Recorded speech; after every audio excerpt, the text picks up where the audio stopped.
ونستعينه ونستغفره ونستهديه ونعوذ بالله من شرور أنفسنا ومن سيئات أعمالنا من يهده الله فلا مضل له ومن يضلل فلا هادي له وأشهد أن لا إله إلا الله وحده لا شريك له وأشهد أن محمدا عبده ورسوله اللهم صل وسلم عليه وعلى آله وصحبه.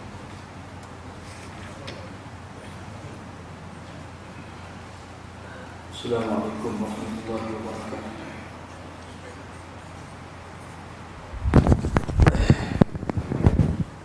Kita sambung masih lagi dari tajuk yang sama, iaitu tajuk berkenaan larangan mengumpak dah. Larangan mengumpak dan suruh supaya kita menjaga lidah dah. Baru ni kita baca hadis-hadis berkenaan dengan Isra' Mi'raj dah, macam mana orang yang mengumpak ni akan diseksa. Dan begitu juga dalam hadis berpuasa pun Nabi larang kita ni mengumpak, kerana mengumpak boleh menjejaskan dan boleh menyekat daripada mencapai matlamat sebenar kita berpuasa. Okey, malam ni tajuk babu tahrimi sama'il ghibah wa amri man sami'a ghibatan muharramatan bi raddiha wal inkaru ala qailiha fa in ajaza aw lam yaqbal minhu faraqal majlis in amkanahu. Ini tajuk lah. Imam Nawawi buat tajuk ni berdasarkan kepada kefahaman dia terhadap hadis-hadis yang dia akan sebut bah ni dah. Makna tajuk ni ialah bab haramnya mendengar mengumpak dah. Mengumpak sendiri haram, kita pergi dengar dengan orang mengumpak pun haram juga. Kalau kita lari tak dengar, dia berhenti mengumpak. Kita ada telinga je, dia mengumpak sungguh dah. Kau ramai-ramai, kau banyak dia mengumpak. Jadi pakat lari belakang, tinggal di belakang, ni mengumpak suara dia, ikut dia dah. Jadi bab haramnya mendengar mengumpak dah. Dan bab ni juga suruh kepada orang yang mendengar umpatan yang haram ni supaya menolak dah. Supaya melarang, supaya memberhentikan, supaya menegah dah. Berbola ngumpaknya bosan dah, ngumpak jauh dah. Kacik orang hak kita tak sepatutnya dia juga dah. Kita marah dia dah. Kita suruh kepada orang dengan ngumpak supaya menolaknya dah. Wal inkaru ala qailiha, de engkah marah terhadap orang yang mengumpak sana dah. Kalau larang tegah sekak pun tak degih juga, ngumpak juga dah, bahkan dia marah kita pula dah. Maka fa in ajaza, kalau dia lemah untuk menegur ataupun tak diterima nasihat dia, maka faraqal majlis, terus situ lah, tinggal majlis, minta maaf lah, amal kelik dah. Gapo dia dengan ngumpak, bukan nak benar-benar dah nak kata kau orang ni dah. Faraqal majlis in amkanahu, kalau dia mampulah tinggal majlis dah. Tapi kalau dia memang tidak dibenarkan tinggal majlis dah, memang ditutup itu semua sekali, dia ngagih dah. Tapi ada hati tidak redha lah dah. Hati kita tidak redha, dan hati kita ni benci terhadap apa yang mereka sebut dah. Itu kesimpulan ataupun tajuk yang disebut oleh Imam Nawawi rahimahullah ta'ala. Kemudian beliau bawa kepada kita ayat-ayat Quran dan hadis-hadis Nabi yang menunjukkan kita kena tegah orang ngumpak ni, kena larang, ataupun kalau tak mampu juga tinggal majlis sebut dah. Yang pertamanya ayat Quran surah Al-Qasas ayat 55 dah. Firman Allah, a'udzubillahi minasyaitonirrajim, bismillahirrahmanirrahim, wa idza sami'ul laghwa a'radu anhu.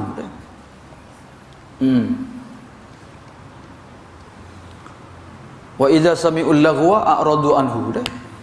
Dan apabila mereka itu mendengar perkataan yang sia-sia dah, termasuklah mengumpak dah, perkataan bohong dah, maka orang mukmin akan berpaling daripadanya, tinggal majlis dah. A'radu anhu, mereka berpaling daripadanya. Tidak kata mereka layar ke, ikuti sama ke, tidak dah. Mereka tinggalkan, kemudian mereka goodbye lah. Ni wa idza sami'ul lagwa wa a'radu anhu, ni sifat orang mukmin tu sebut mereka akan meninggalkan bila mereka mendengar kata-kata ataupun umpatan ataupun perkataan yang bohong, mereka akan tinggalkan. Sebab apa? Sebab perkataan tersebut tidak berfaedah untuk mereka, bahkan boleh merosakkan hati dan fikiran mereka dah. Dan boleh merosakkan juga hubungan mereka sesama orang Islam dah. Yang keduanya surah Al-Mu'minun ayat 13 dah, firman Allah, walladzina hum 'anil lagwi mu'ridun, dan orang-orang yang berpaling daripada perkataan yang sia-sia. Al-laghu dah, maksud dia nya Ibn Nawawi nak ayat al-ghibah min al-laghu dah, mengumpat ni termasuk perkataan yang sia-sia, tak ada faedah dah. Walladzina hum 'anil lagwi mu'ridun. Ini tu sebut depan ke, qad aflahal mu'minun alladzina hum fi salatihim khashi'un walladzina hum 'anil lagwi mu'ridun. Orang mukmin lah, orang yang berjalan orang mukmin. Siapa dia? Yang pertama orang khusyuk dalam solat, yang keduanya orang hak berpaling daripada perkataan yang sia-sia, mengumpat, berbohong dan sebagainya dah. Jadi nak berjaya ni bukan sahaja jaga ibadat, khusyuk dalam sembahyang, nak berjaya juga ya kita selamatkan telinga kita daripada mendengar umpatan-umpatan yang haram dah.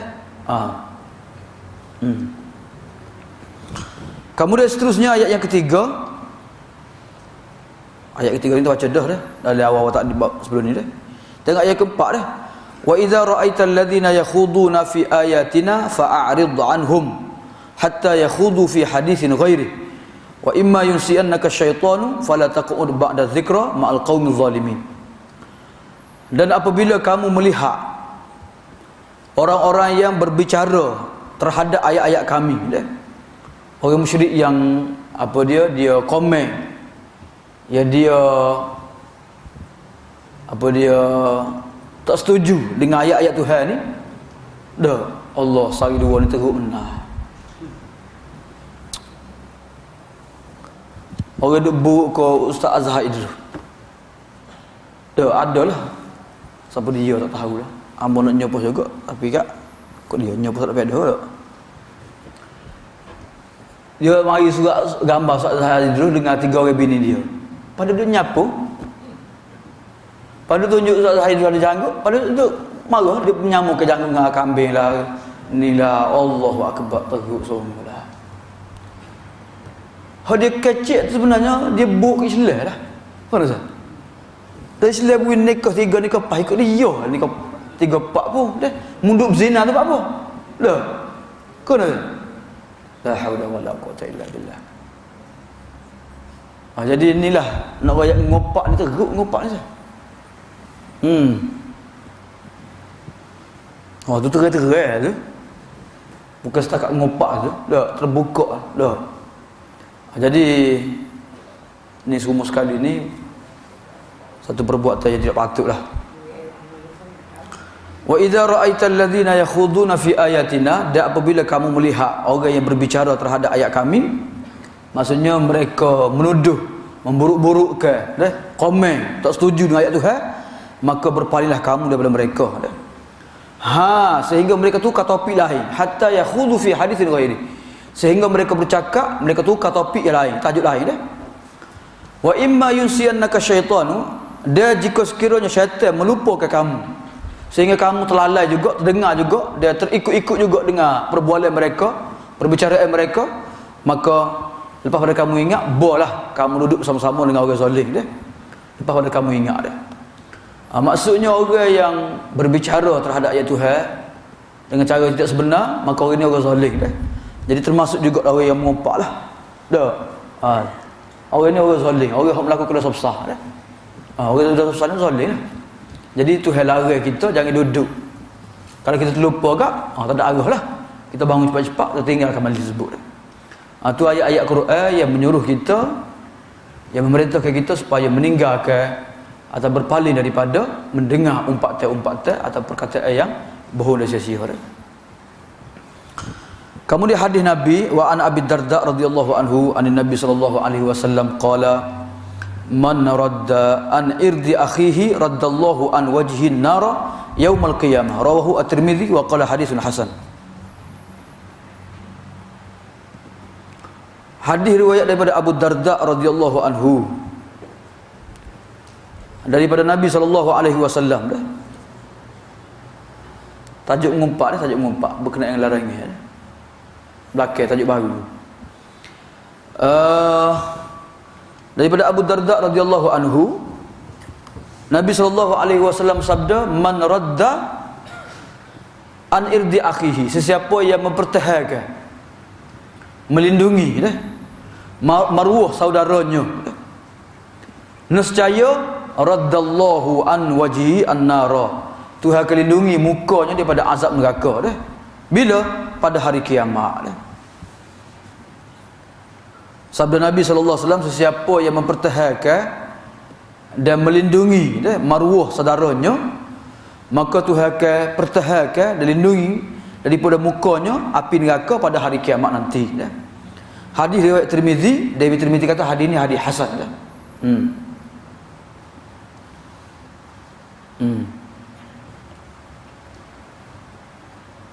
Jadi hadis ni mempertahankan maruah saudara kita ni, maksud dia nya kalau orang dia ngumpat tu terkenal, orang ni ju tiba-tiba dia mengumpat sebut keburukan. Jawab lalu. Tak betul demo tu. Demo saka buruk. Kau tahu dah dia dah. Kita tengok hadis depan ni macam mana sahabat-sahabat ni dia pertahankan sahabat dia bila orang umpat, orang kata, orang memburuk-burukkan sahabat yang lain dah. Jadi sininya kelebihan dan bukan kelebihan lah, bahkan tanggungjawab kita kena pertahankan maruah saudara kita lah.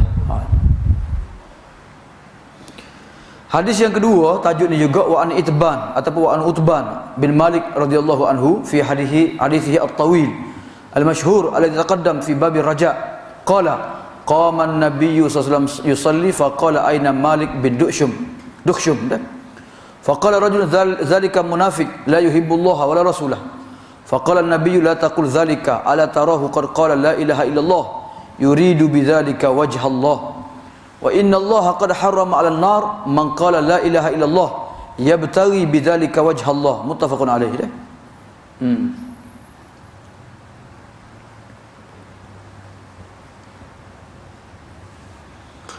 Hadis yang kedua daripada Itban ataupun Utban bin Malik radhiyallahu anhu, dari hadis yang panjang yang telah kita disebut dalam bab ar-raja lah.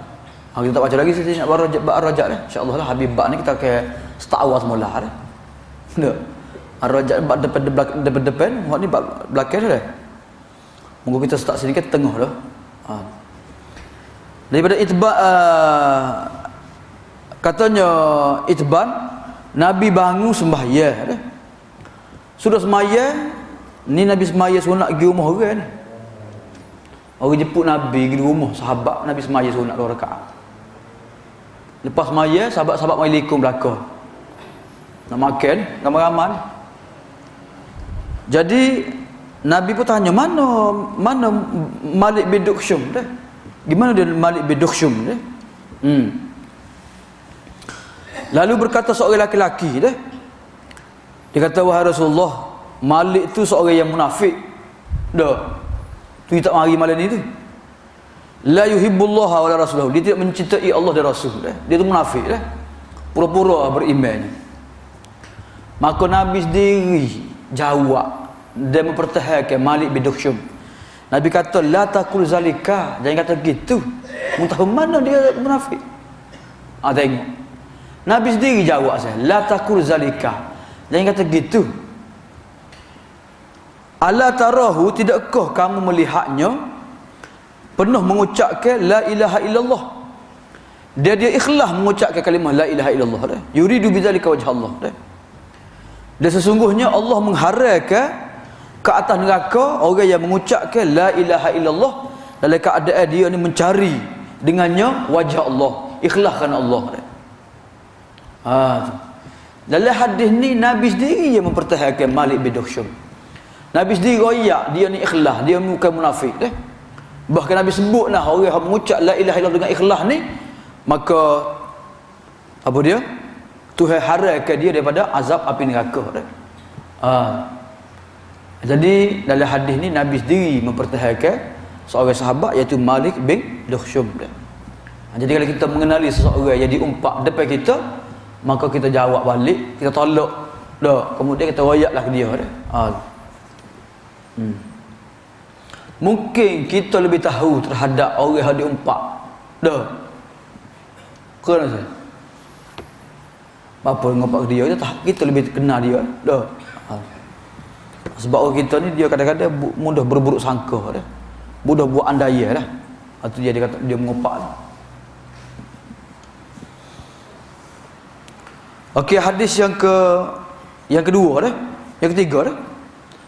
Wa an Ka'b bin Malik radhiyallahu anhu fi hadithihi at-tawil fi qissatihi fi qissati taubatihi wa qad sabaqa bi bab taubah dah. Yang keduanya cerita berkenaan dengan cerita jugalah. Cerita berkenaan dengan Ka'ab bin Malik. Dia adalah hadis yang panjang dah. Ni hadis Itbah bin Malik, hadis Ka'ab bin Malik ni insya-Allah kita akan ngaji depan pada. Habis bab ni kita akan ulang depan semula, kita akan temulah. Dalam hadis Ka'ab bin Malik, dalam hadis yang panjang kisah dia bertaubat ya. Kita sebut dalam bab taubat panjang lebar lah. Ada 2-3 muka cerita panjang lebar lah. Dalam hadis ni Nabi berkata ketika Nabi duduk di tengah-tengah sahabat-sahabat di Tabuk tu, Nabi kata, gimana Ka'ab bin Malik? Ma fa'ala Ka'ab bin Malik? Gimana Ka'ab bin Malik? Mari kada ni Ka'ab bin Malik ni. Nabi ni boleh ingat sahabat tak silapnya 30,000 ni sahabat di depan Tabuk ni, ramai ni sahabat lagi ni. Dah ramai lagi ni. Tapi Nabi ingat seorang-seorang. Dah. Nabi kata, gimana Ka'ab bin Malik tak ada ni? Dah. Aina Ka'ab bin Malik? Di mana Ka'ab bin Malik? Apa yang dilakukan oleh Ka'ab bin Malik? Lalu berkatalah, menjawablah seorang lelaki Banu Salimah. Dia kata, wahai Rasulullah, Ka'ab bin Malik tu duk galik dah, dia duk galik dengan beli baju baru, pakai kuk dia, pakai jubah dia. Tengok kiri kanan dak. Kemudian wan nadharu fi itfaihi dah. Dia terhalang kerana pakaian dua helai jubahnya dan melihat kiri kanannya dah. Kerana dia ujub, dia kagum dengan diri sendiri sehingga dia ni lupa untuk berjihad, dia menyertai peperangan bersama-sama Rasulullah sallallahu alaihi wasallam dah. Lalu depan Nabi juga Mu'adh bin Jabal pun bangun, dia jawab, dia mempertahankan Malik Ka'ab bin Malik. Lalu menjawablah Mu'adh bin Jabal radhiyallahu anhu, bi'sa ma qulta, amat buruk sekali apa yang kamu katakan. Dah. Gimana kamu katakan Ka'ab bin Malik? Dah. Wallahi demi Allah wahai Rasulullah, ma alimna alaihi illa khaira. Kami tidak mengenalinya Ka'ab bin Malik ni kecuali dia ni ada kebaikan saja. Dia bukan seorang yang munafik, dia ni bukan seorang yang fasik dan sebagainya lah. Dia seorang yang baik dah. Jadi mungkin dia tak mari itu kerana ada alasan-alasan, kerana sebab-sebab keuzuran yang menyebabkan tak boleh hadir sama-sama kita dah. Jadi Mu'adh bin Jabal mempertahankan depan Nabi terhadap Ka'ab bin Malik dah. Fasa kata Rasulullah diam dah. Rasulullah diam ni maksudnya hadis takrir dah. Rasulullah mengakui apa yang dikatakan oleh Ka'ab dah. Kalau Nabi kata apa buai Mu'adh apa mudah perhadiannya, dia tak mari. Betul dah laki-laki itu katanya. Dah. Tapi Nabi senyap, Nabi diam, menunjukkan Nabi mengakui perkataan Mu'adh bin Jabal yang mempertahankan Ka'ab bin Malik dah. Jadi sakata Nabi diam sahaja tu pun tu dianggap pengakuan lah. Maksudnya kita kena pertahankan seseorang yang disebut keaiban dia, keburukan dia depan kita dah. Okey, itu cerita yang kedua dah. Dua cerita lah. Jadi cerita hak lebih panjang lebar kita akan baca depan-depan pada insya-Allah taala lah. Okey, bab yang seterusnya ialah babu ma yubahu mil ghibah dah. Babu ma yubahu mil ghibah. Asalnya mengumpat ni hukumnya haram Tapi di sana ada perkara-perkara yang tidak boleh dielakkan dah. Dia terpaksa mengumpat juga. Dah. maka umpat teh ini dibolehkan dan diharuskan oleh syarak lah. Kenapa? Kerana keperluan dia tu lebih besar daripada kemudaratan dia tu. Maslahat lebih besar lah. Maka kena dahulukan dia punya maslahat lagi daripada mudarat dia. Ini kaedah dalam agama ni. Memanglah kerak tangan orang curi tu mudarat ke dia, putus tangan dia. Tapi kalau tak kerak tangan dia, habis dia curi habis. Dah. Dia pecah rumah orang tu, dia pecah rumah orang ni. Dia curi motor tu, curi motor orang ni, curi kereta orang tu, cari kereta orang ni. Dah. Kita nak gitu. Oh, kalau dek kita, bukan tangan kita kerak, kepala terkerak lagi. Kalau dek kita lah. Kena sah. Orang nak marah tembok sah. Dah. Jadi Islam orang kerak tangan ni ingin sekali. Kena sah. Accident tu bukan putus tangan lah, putus kaki. Dah. Putus kepala dah ada. Kena. Jadi adil dah Islam ni. Kena tu. Tak ada cara nak mengubati orang hak curi kecuali kerak tangan dah. Jadi bab tajuk tu kita tinggal, kita baca hadis dulu dah. Sebab hak tu ni kena huruf panjang dah. Jadi kita jadikan tajuk hak ni sebagai huraian kepada hadis-hadis dah. Dia ada ni semua sekali dah, ada ni perkara semua sekali, tempat-tempat ataupun keadaan yang dibolehkan mengumpat dah. Jadi kita baca hadis, kita ambil 1, 2, 3, 4 lah berdasarkan hadis sini dah. Okey, yang pertamanya hadis Aisyah dah. An Aisyah radhiyallahu anha anna rajulan ista'zana 'ala Nabi sallallahu alaihi wasallam faqala i'zanu lahu bi'sa akhul ashirah. Muttafaqun alaih. Ihtajja bihi al-Bukhari fi jawaz ghibati ahli fasad wa ahli raib.